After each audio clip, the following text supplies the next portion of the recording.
What's up, everyone? The College Fantasy Reign podcast is back.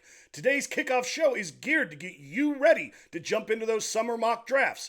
If you're new to CFF or just getting into CFF this year, you won't want to miss this show. Let's roll! Are you ready to reign in college fantasy football? College Fantasy Reign is your premier CFF resource with insights from a CFF pioneer. Secure your new reign. This is the College Fantasy Reign podcast, and you're listening to Fantasy Reign Rundown with Joe Arpasi. Welcome, everybody, to the College Fantasy Reign podcast. This is Fantasy Reign Rundown, our off-season podcast show. I'm your host, Joe Arpasi. You can find me on X at CFR_Joe, and you can find all of my content at collegefantasyreign.com. You can also follow the podcast on YouTube and Spotify, and you can really help the Spotify channel grow by leaving a 5-star review. I am excited to get back for 2026, guys. While this is the kickoff show for the podcast, it also marks the kickoff of my regular draft coverage on the website. You can expect to find regular content moving forward every week on collegefantasyreign.com. I'm going to start today's show off with a little bit of a recap of what I've been doing here with my brand new website. At the end of last year, I made an announcement saying that I was moving my website off of Substack and changing web providers. I'm going to give you guys a little bit of a preview of some of what those changes are. And obviously, because it's the start of the year, a little rusty, getting the graphics moving along here. After that, I'll be focusing on mock drafts. I'm going to be reviewing my positional outlook for quarterback, running back, wide receiver, tight end, some early ADP observations, and provide you with an early mock draft strategy that you can use before I release my draft strategy analysis articles at the end of June. You know, normally I do wrap the show up with mailbag time, but for today's show, I'm going to skip that segment. But what I normally do is I will post a thread on X and on my new Discord channel asking for you to submit your questions that I'll answer on the show. You can ask questions about anything, not just CFF related. And now that we've gotten all that out of the way, let's dive into some college fantasy football. All right, guys, as I mentioned at the end of last year, I decided to move my website off of Substack. I wanted to be able to provide you guys with extra features I could not do before. This winter, I built a completely brand new website, which I launched at the end of March. You can still find the website at collegefantasyreign.com, but if you are subscribed to the Substack website, you'll need to create a new user profile. And for those of you that are watching on YouTube right now, I do have a picture of the website up on the screen. Those of you listening to Substack, I will do my best to kind of explain what I'm showing to the YouTube viewers. But on the very top of the website, on the header, I'm going to start going from right to left. You will see a listing for login. Right now on the screen, you guys will see it highlighted in black. It says account. That's saying account because I am logged in. For those of you guys that were on the Substack, you will need to create a new user profile here for registering on the site. The old Substack stuff does not carry over to the new website. I'm sorry. And when you go to sign up, they'll have options that you can sign up for one of the premium subscription packages. But if you want to just at the start, there is a free option. So you can choose that if you wish when you first register and go from there. But just like my old Substack version, guys, everything that you need to find on the website can be found in one or two places: Draft Central or In Season. And those are permanently on the header on every page.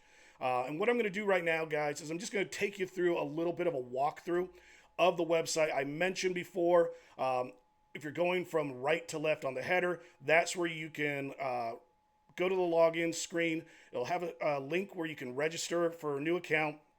And then when you are actually logged into your new account, it'll have a link to your account page.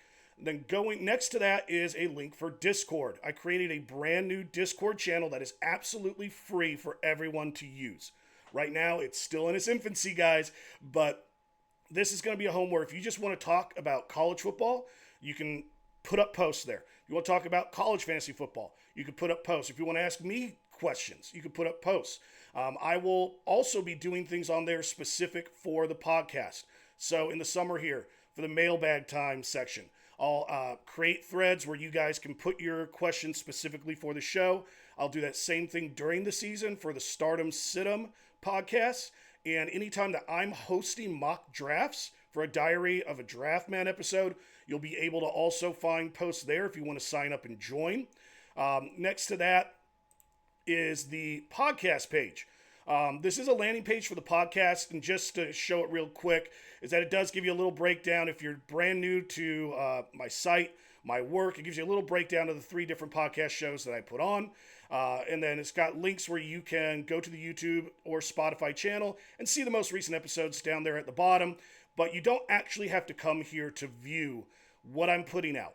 I mentioned everything that you need to find can either be found on the in-season or the Draft Central landing pages. And I'm going to go to the Draft Central page right now, guys. Both pages have the exact same look and layout. Right now, the Draft Central page is up for the 2026 season. You'll find recent articles that are posted there. Any promotions, any special announcements that I'm doing is listed below that, which right now I am doing an early bird special. I'll touch on that in a minute, guys. But the big area that you'll be able to find stuff is this category section that I have below that. I have each type of content that I would be putting out for that time of year. It has its own little category section. And under that category, you can find all of the material I've done that fits that sort of a thing. So for Draft Central here, it's like the draft guide, player rankings, projections, draft strategy, mock drafts, player profiles, news, scheduling, and then the data suite, which is what we'll talk about here in a second. But if I go back up here to player rankings, just give you guys a little bit of a look of some of the new things that I'm able to do now with this website that I could not do back when it was on Substack. I'm going to scroll down to the bottom, bear with me here, just so I can get to where you can see what's behind the paywall. So if you're not currently a premium subscriber and you want to get a little sneak peek, that's another reason why I wanted to do this for you guys. So for the player rankings, I do have a section where you can download a Fantrax upload file for the player rankings, as well as a area where you could download my player rankings in a spreadsheet if you're old school and you like working in spreadsheets like I do. And then we actually have the player rankings themselves. I now have the ability that I can do these embedded tables that I could not do back on Substack. So I do have a search tab if you want to search for anything, but then everything is just built right in here where you can scroll through, see the different players that are in the rankings. And some of the cool things about how I've done this too is I can pack more information into my rankings. So I don't just have where a particular player is ranked. I also have listed what tiers I have them in, a profile, like a fantasy profile. And in the article, I do give explanations behind how I go about all of this. But where you can see, is this an established fantasy guy? Were they a contributor last year from a fantasy perspective? Do they have limited fantasy production? They're unproven, etc. I also provide if their coaches qualified for one of these CFF coaching systems that I highlight, and I will go over that in a little bit. I also give my update or my read on their position battle status, whether or not they transferred, and whether or not they are playing under the same offensive coordinator as last year. And then you can switch from all the positions from quarterback, running back, wide receiver, and tight end. Going back now over to the landing page for Draft Central, I'm going to go down in our data suite section. That's always going to be the first batch of things that I put out every year. And with these, I mentioned the CFF coaching systems, where I go through every year and I review coaches that run systems that qualify, that go through my qualifications as being considered good for dual threat quarterbacks, pocket passer quarterbacks, workhorse running backs, PPR running backs, target magnet wide receiver ones, power 3 wide receivers, and high volume tight ends. And just to give you a little look here with the dual threat quarterbacks, sorry, just trying to get my cursor going here. Working off of multiple screens, guys. Scrolling down to the bottom, I have, once again, you can download this whole list to an Excel file if that's what you prefer. And then I, once again, have an embedded data table where you can look at every coach. I rank them by what their career, like for this one, it's quarterbacks, what their career quarterback ones have done for average fantasy points per year, and rank all the schools that way. So this is a great resource where if you're trying to look for what are good offenses, what teams run good offensive systems that you would want to look for players in. That's one of the biggest reasons why I always start there. And if you love doing research, you like to look into stuff yourself, I have the best tool for you guys. This is one of the best things that I do with my work, and I now finally have a way to put it into the website. This was the number one reason that I wanted to make the switch for you guys, and giving you a tool I could not give you before. I offer an all FBS school database for offensive system production. And what it is that you can go down into this table and there's a drop down menu to pick a school. So for right now, let's see here. Let's go ahead and pick Arkansas.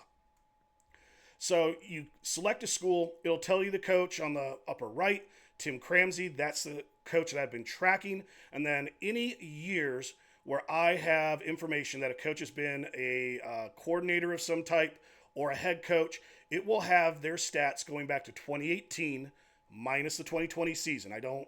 That just skews the stats, so I've left it out. So here for Tim Cramsey, I have everything from his years at Memphis going from 2025 back to 2022, and his years at Marshall from 2021 to 2018. It gives you a full breakdown of what schools that coach was at, who their player was at the particular position, how many fantasy points they scored, breakdown of their stats, rushing attempt percentage that player had, or the target share percentage that player had. And I cover it for one quarterback, one tight end, two running backs, and three receivers deep. And on the receiver page as well, I also include what role that wide receiver played that year. Were they an outside receiver, a slot receiver, or did they play a balanced mix of the two? This information is so valuable. This is what I base all of my research that I do for you guys on. So if you like doing your own research, I now have this tool opened up for premium subscribers that you can use all the time. And the last thing I'm going to touch is I mentioned that I'm running this early bird special. And what it is that through May 31st, the end of this month, I am doing 20% off all premium subscription passes. I offer 3 different type of subscription passage. You can get the Draft Central Pass, which covers everything that we put out for the year during the draft season. You can get an in-season pass, which will cover everything that we put out during the year for during the fantasy season. Or the best value is the All-American Pass. That covers every single thing we put out for the entire calendar year of 2026. Right now, with this early bird special, you can get either the Draft Central Pass or the in-season pass for $24. The All-American Pass, which covers everything, is lowered down to $40. And if you get the Draft Central or All-American Pass, you will get a copy of my draft guide for free, included with that purchase price. And that is a one-time purchase. I am no longer doing any monthly recurring billing. You pay a one-time fee, and that covers you for the whole time period that you purchased with that pass. So those are some of the things I wanted to review with you guys to let you see some of the changes that have gone on with the website, and to go over that special sale that I've been running since the new website launched in March that will end here on May 31st. Before we move forward, I'm going to take a quick sip of water, guys. Now let's go ahead and transition into the fantasy talk that we're doing for the day. For this portion of the show, I'm going to take a high-level review of the different position groups. I'm going to review how I feel about each position and how I'm approaching these positions in my drafts, and we'll kick things off with the quarterback position. I think this is one of the deepest quarterback groups I've seen in a long time in CFF. I don't see a reason to reach for one of the top tier quarterbacks unless one of them happens to slide a little bit in the draft.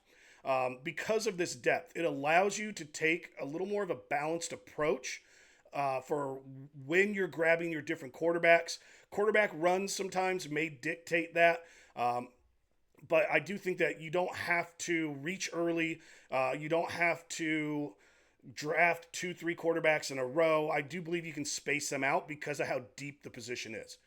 So there's no need to rush during that time frame. And late round quarterbacks, they do have question marks around them, as you would expect for them going later in drafts. But there are several guys worth taking a chance on. And what I like is there are several guys going late in drafts that have dual threat ability. That's the sort of thing that you want to find when you're focusing on guys that could have potential high upside, despite the question marks that we have about them now. And so with those quarterbacks, like I said, looking at running potential, looking for that late value, I think there's several guys that you can definitely hit on. With the running back position, this year's running back class is very top heavy with talent. This means that the running back position is once again going to be the most coveted position early in your CFF drafts. The top 30 running backs go very fast because there is a steep drop off after that top 30 and things start to get a little more messy. The proven names with good upside are gone, and there's many known names that have transferred, and the carry distribution we're not going to probably find out till fall. So that's part of what makes some of these guys outside the top 30 a little messier. So with many coaches now bringing in multiple backs in the transfer portal, we're seeing more running back rooms that appear to be headed toward committee approach.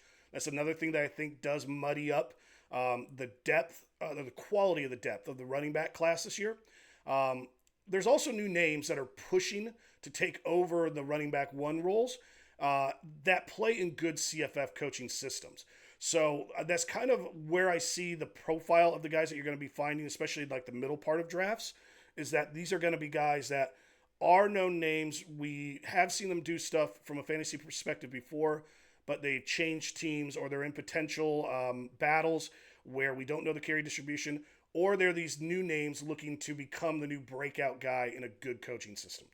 But, what I think is difficult is that the options in the late rounds can be pretty bleak, and, to try and find guys that have upside without risk is pretty hard. When you're in those late rounds with running back, I really do kind of believe that it's okay once you start to get like in a best ball draft. If you're drafting 10 running backs, you get to those last 3, just swing for the fences. If you miss, that's fine.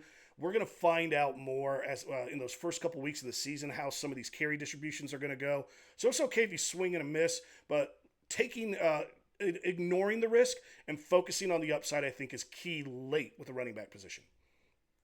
At wide receiver, and excuse me, guys, watching, my eye just kind of keeps tearing up a little bit here. I see very few proven tier 1 and tier 2 wide receivers this year. So for me, this places a premium on those top-notch guys as the most important guys to draft. Having a top 10 wide receiver, I think, will make your team stand out from the competition because there's such a big drop-off after them. Wide receiver is always the hardest position to project in CFF. So you see that once you get out of the top 10, the position group is riddled with question marks. So I've made a big focus.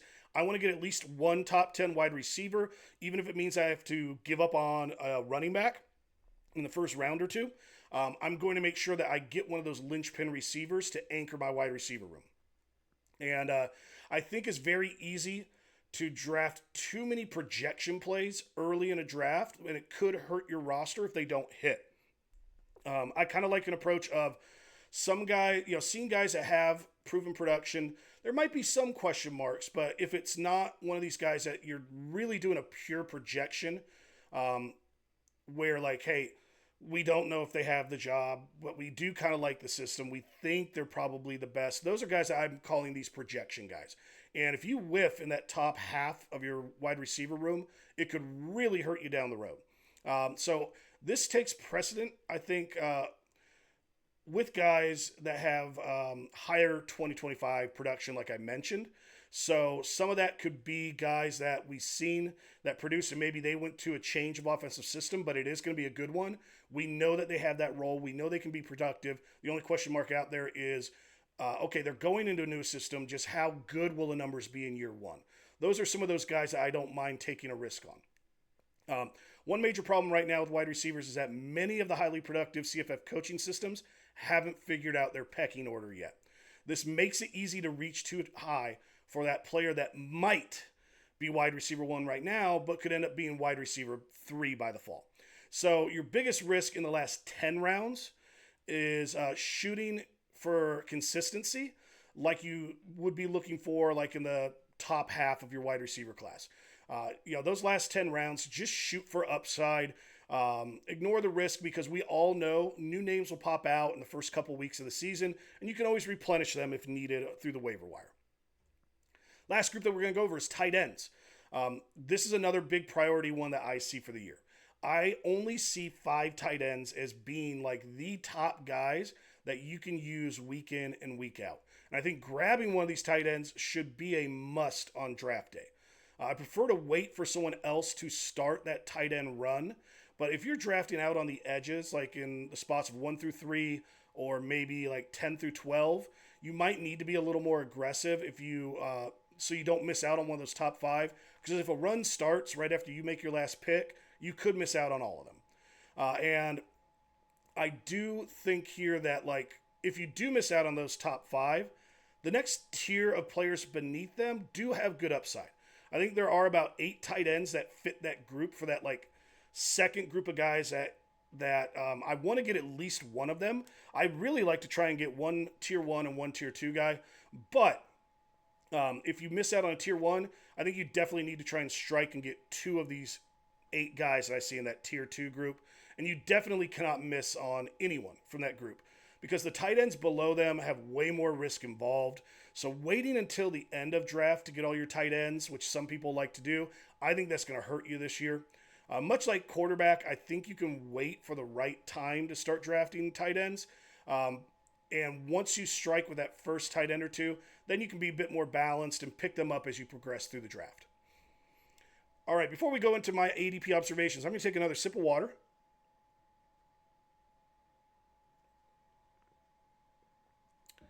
All right, ADP. There have been a decent amount of mock drafts going on that we have ADP numbers, and I have seen that now Fantrax has got some ADP data in the draft room now that you can look at. This next piece, we're going to look at how these players that like of the different positions that I was rattling off before, how are they, playing out in drafts? How are they being picked? And so I pulled the most recent ADP data for us to review. For any of you that are brand new to fantasy football, ADP is short for average draft position. It takes the average for where a specific player has been drafted in all these drafts and gives you then like a pecking order that you can look at to get an idea of how players are going. I've broken down how many players at a position are drafted in each round.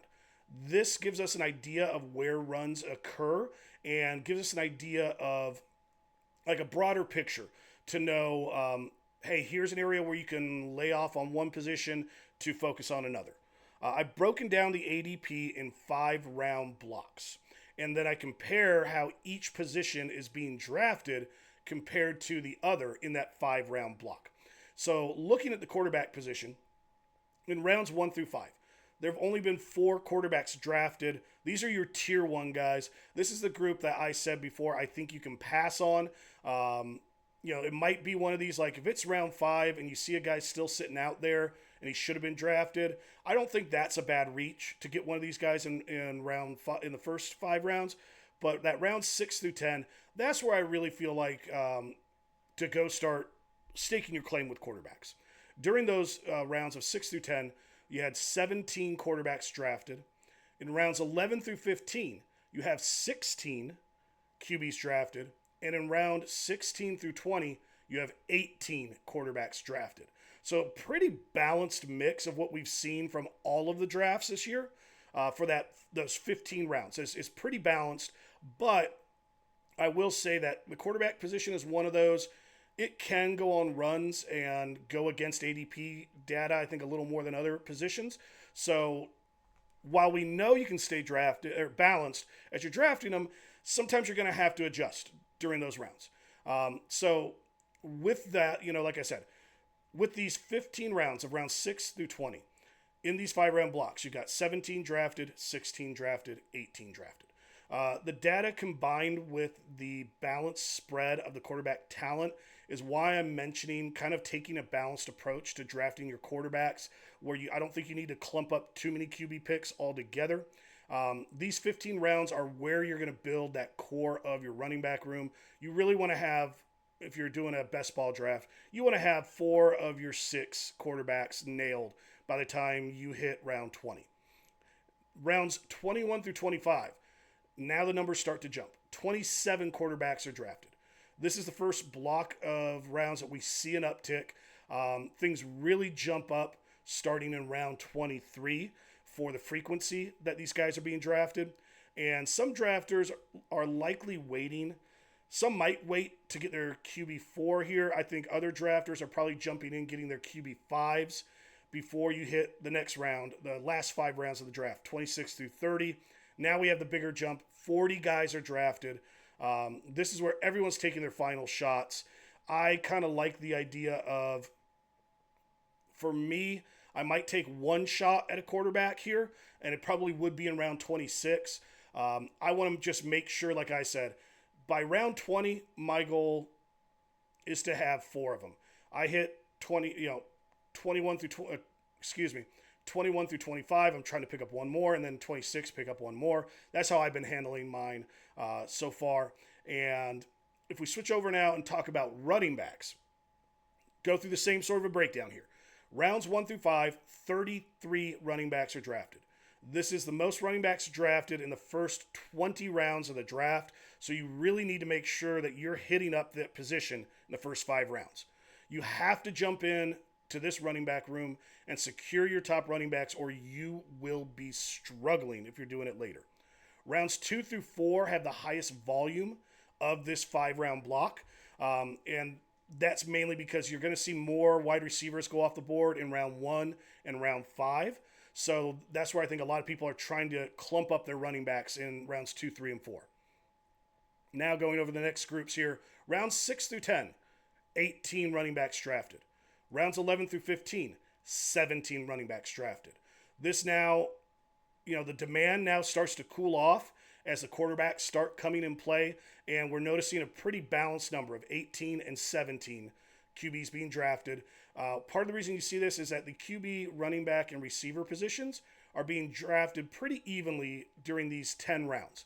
So you're starting to see guys spread around, and that top-tier running back talent's gone, so people are now starting to plunk into wide receiver and quarterback more than they did that first 5 rounds. The heaviest rounds for running backs here are rounds 8 and 15. Looking now at rounds 16 through 20, we see 22 running backs drafted. We start to see a jump here with the running backs. Things continue to stay relatively balanced with QB, running back, and receiver, like we were mentioning in the 10 rounds before. That small jump up in running backs drafted comes in round 20, which is really where the next big run of running backs happen. So round 20, I mentioned this round, the run starts, and that run goes through rounds 21 through 25. We jump up to 64 running backs drafted. That's almost 3 times the amount as guys drafted in the 5 rounds before that. This is the middle of that late big run on running backs. The run starts to ramp up for that big run I'm mentioning. It starts to ramp up around round 15, but then really starts to take off in rounds 20 through 25. And for the last 5 rounds, rounds 26 through 30, we see 69 players drafted. The height of this massive run continues all the way through round 27 before the tapering off slightly starts to happen, and more owners are kind of starting to look at wide receiver and tight end. But this is one massive running back run that starts at about round 20 and continues this way all the way through the end of the draft, but doesn't start to die down until about round 27. Okay, wide receivers. The amount of wide receivers being drafted remains pretty balanced between rounds 1 through 20. In rounds 1 through 5, we see 19 guys drafted. While things stay very similar here, Rounds 2 and 3 see that dip as people are really trying to lock down their running backs. In rounds 6 through 10, excuse me, slight uptick. We got 21 wide receivers drafted. Round 6 is the busiest round of this block. The remaining 4 rounds are basically the same for the amount of wide receivers being drafted. In rounds 11 through 15, we see 19 wide receivers drafted. And this is where we start to see some peaks and valleys in the data. So, starting in round 11, the number of receivers is higher, and it repeats every other round. So, 11, 13, and 15, we see more spikes, while rounds 12 and 14 see just one wide receiver being drafted in each round. Rounds 16 through 20, things are still staying pretty balanced. 21 wide receivers drafted. This is the last of that 20-round balanced spread that we're going to see for the rest of the draft. And round 19 has the highest volume, with other rounds all having kind of a similar amount to each other. So it really ramps up toward the end there in round 19. Looking at rounds 21 through 25, we see a big jump. 55 wide receivers are drafted. This is where we see the beginning of an increase in these wide receivers going off the board. This block of rounds has more than double the amount of wide receivers drafted compared to any of the other 5-round blocks that came before it. And then things really jump up at the end. Rounds 26 through 30, it goes all the way up to 106 guys drafted. The wide receivers drafted, once again, are now doubling. By no surprise, this is the heaviest rounds for wide receivers, since there's so many question marks for players that are at the bottom of the draft board. And this is really where people are trying to fill up like that last third of their roster and taking shots on guys at the very end. Our last position group here is tight ends. We're going to start off with rounds 1 through 5. There are 0 guys drafted. That's to be expected this year. Rounds 6 through 10, this is where we start to see things kick off. 5 guys are drafted. And then in rounds 11 through 15, 6 guys are drafted. If you want to land one of those top 10, one of those top 5 wide receivers, tight ends, you're going to have to do it before round 11 hits. And if you want to land one of the top 10 tight ends, which I mentioned, my goal is to try and get at least 2 of those guys, you're going to need to do it by the end of round 15. So I see that big difference between tight ends 1 through 5 and 6 through 10, but I do think that top 10 way more outweighs what comes after it, which means you really do need to focus on at least trying to get a tight end 1 by round 10 or 11 at the latest. And if you can, try and snipe one of these guys, like these tier 2 guys, before round 15 ends. In round 16 through 20, we see an uptick, 12 guys drafted. Now the number of tight ends doubles compared to what we saw in the other 2 5-round blocks. And this is likely the drafters who decide to be very passive on the position, and they're jumping in and trying to land their tight end 1. When we go down to rounds 21 through 25, we have 22 guys drafted. And then rounds 26 through 30, we see 40 guys drafted. So things stay the same in 21 through 25 like they did in 16 through... We're seeing things double up. I read that wrong. I apologize, guys. We're seeing in those last 10 rounds, every 5-round block, the amount of tight ends is doubling. It's doubling.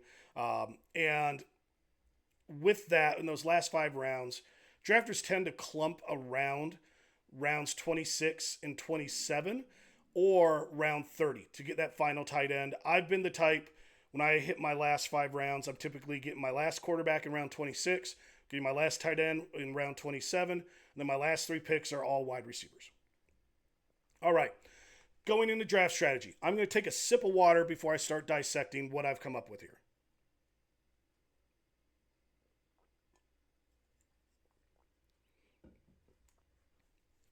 Now that we've broken down the ADP data, it's time to apply it into a draft strategy. Each June, I publish my draft strategy analysis article series, where I cover whether it's all FBS, Power 4 only, Scott Fishbowl, G6 only.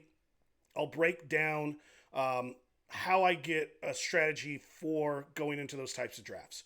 My first step in that process is to review the ADP data and make sure that you're drafting enough players at each position and avoiding like falling behind somewhere. So that's a lot of what we just reviewed with the ADP data here.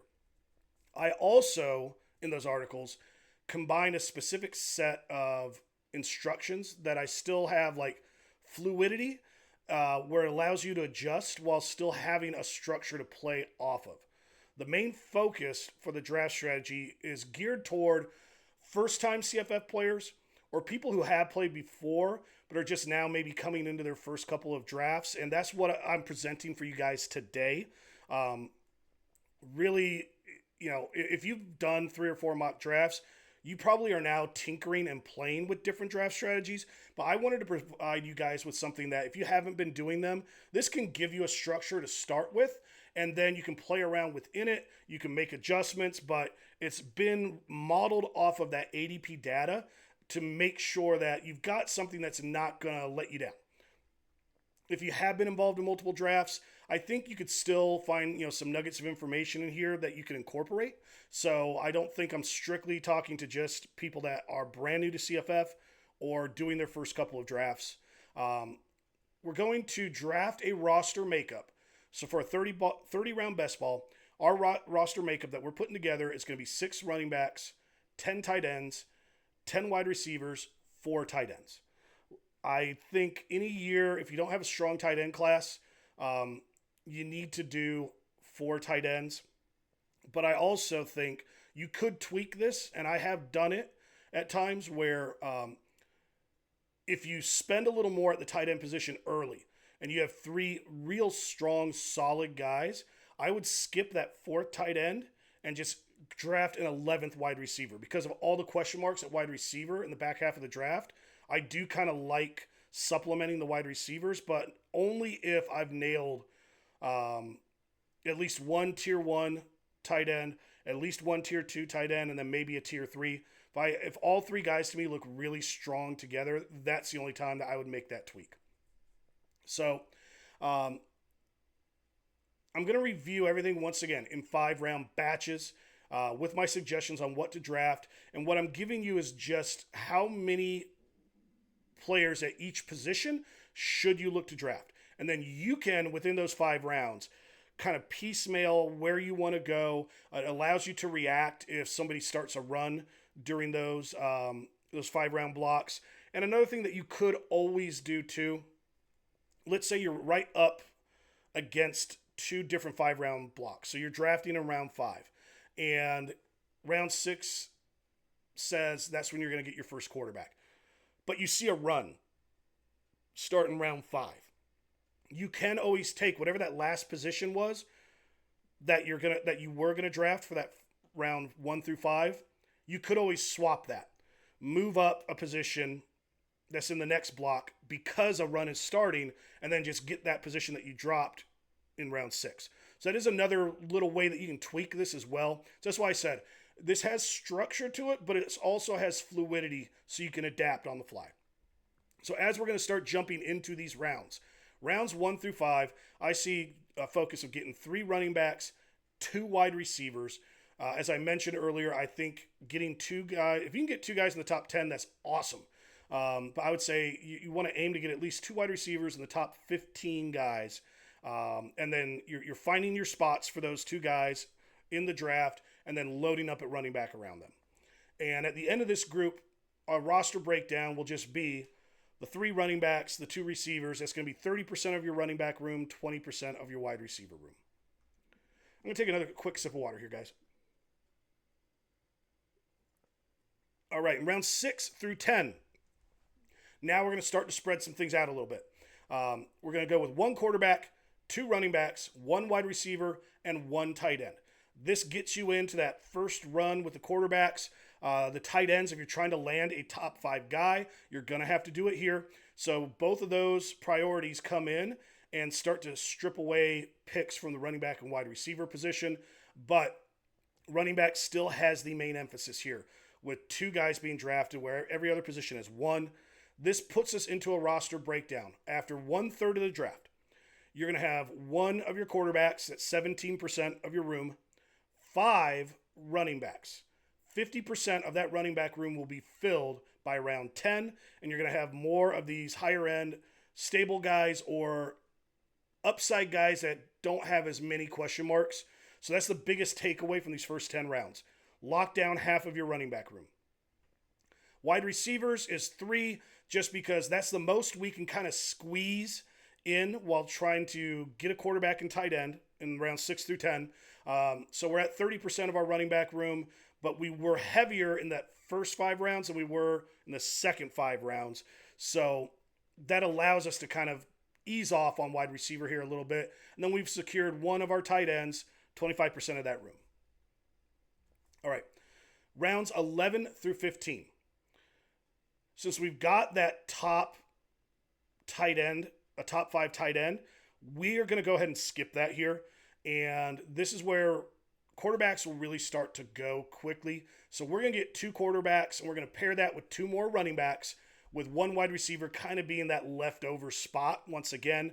In these early rounds, you're having to react, I think, more to the ADP and other positions, while wide receivers stayed pretty balanced through here. So we're just kind of getting whatever wide receivers we can, with the other positions taking more priority. That gives us a roster breakdown after half of a draft. You've got 3 quarterbacks, that's half your quarterback room. You now have 7 running backs, 70% of your room. 4 wide receivers, that's 40% of your room. And you still have the 1 tight end for 25%. Round 16 through 20. Now we get to kind of bounce back to the wide receiver position here. They're the only position that we're going to get 2 guys with. Quarterback, running back, and tight end. We're just all sticking there with 1. Part of the hope is that we're hoping one of these tier 2 tight ends slips down in this group. If you're seeing a run going on tight end and you maybe want to reach up and hit that second tight end in round 15, I do think that's another kind of tweak that you can do with this approach, this draft strategy. But this is kind of now, once again, we need to stay on tight end here, or on quarterback, because you are going to keep seeing quarterbacks go. We do want to stay balanced, continuing to pick them up all throughout the draft. The tight end position is that one where we need to jump in and try and get a really good tight end too, for those, bye weeks and couple bad matchups where our stud maybe isn't going to be able to provide us a lot of points. And then the ADP kind of helps us out more with jumping into the wide receivers here before a bigger run starts. And we can afford to taper off on running back because we've been really aggressive before.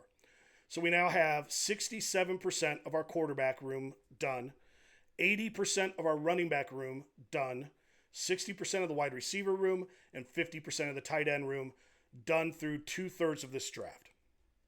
For the back third here, we're going to start with rounds 21 through 25. And this is one of those, again, kind of a balanced blend across the board. We're just going to give running backs the priority here because we don't want to wait until the last 5 rounds to get those top high potential guys. So the goal is to completely lock down your running back room by round 25. So we're going to go 1 quarterback, 2 running backs, 1 wide receiver, 1 tight end. So our roster breakdown after 25 rounds. We have 85% of our quarterbacks drafted, all of our running backs, 70% of the wide receivers, and 75% of our tight ends. For those last 5 rounds, I mentioned my approach earlier. I always do 1 quarterback. If I'm going to draft 4 tight ends, this is where I'm drafting that tight end. Or you can do that one little tweak. If you were aggressive with your first 3 tight ends and have a strong room, you can swap out that tight end, and instead of drafting 3 receivers, you could up it to 4. And I've always gone in the order, if I am drafting that 4th tight end, my priority always goes, get my last quarterback.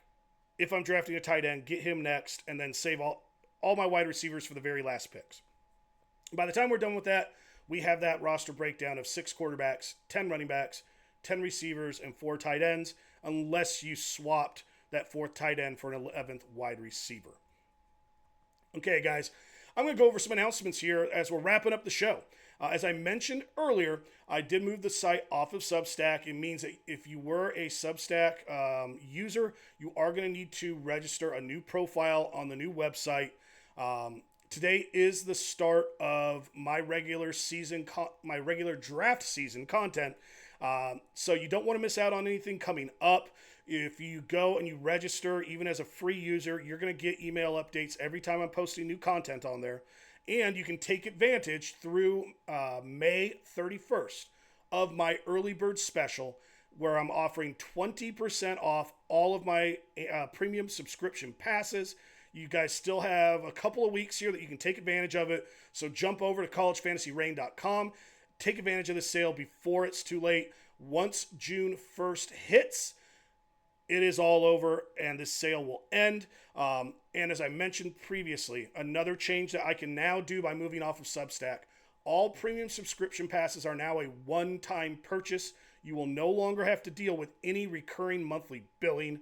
And also, premium subscribers get full access to all of the content I purchase, and some of the other perks that they get is that very soon I am going to be announcing this year's Battle for the Belt 52-man league challenge. I want to start things off by giving a special thanks to our league sponsor, ARM Championship Belts.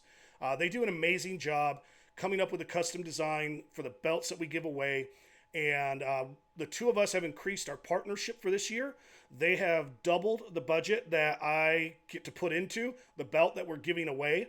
Last year's belt was really good. I've seen the renderings so far of the belt, and this year's one I think is going to be even better. It's currently in production. I'm just waiting for them to wrap it up and send pictures.